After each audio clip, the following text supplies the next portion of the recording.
دریا سنا وفاقی وزیر اطلاعات عطا اللہ تارڑ نے کہا ہے کہ مقبوضہ کشمیر پر بھارت کا غاصبانہ قبضہ زیادہ دیر نہیں رہ سکتا۔ اسلام آباد میں تقریب سے خطاب کرتے ہوئے انہوں نے کہا کہ آج کا دن تاریخ کے سیاہ ترین دنوں میں گنا جائے گا۔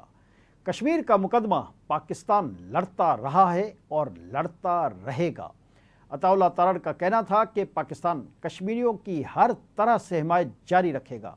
ہم کشمیری بہن بھائیوں کے ساتھ کھڑے ہیں اور کھڑے رہیں گے۔ ایک دن کشمیریوں کو ان کا حق خود ارادیت ضرور ملے گا۔ وفاقی وزیر نے کہا کہ ہم کشمیری بہن بھائیوں کو پیغام دیتے ہیں کہ ہم ان کے ساتھ شانہ بشانہ کھڑے ہیں۔ فیلڈ مارشل سید عاصم منیر نے جس طرح سے محرکہ حق سر انجام دیا وہ دنیا میں یاد رکھا جائے گا۔ انہوں نے کہا کہ بھارت کو عسکری اور سفارتی سطح پر بھی منہ کی کھانا پڑی۔ محرکہ حق کی فتح سے کشمیری بہن بھائیوں کا بھی حوصلہ بلند ہوا ہے۔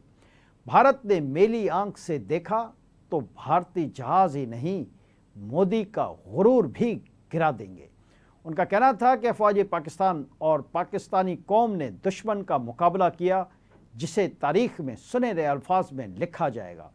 افواج پاکستان نے جیسے بھارت کے خلاف مقابلہ کیا وہ کیس اسٹڈی بن چکا ہے۔ افواج پاکستان کا کردار مختلف ملٹری اسکولوں میں پڑھایا جا رہا ہے۔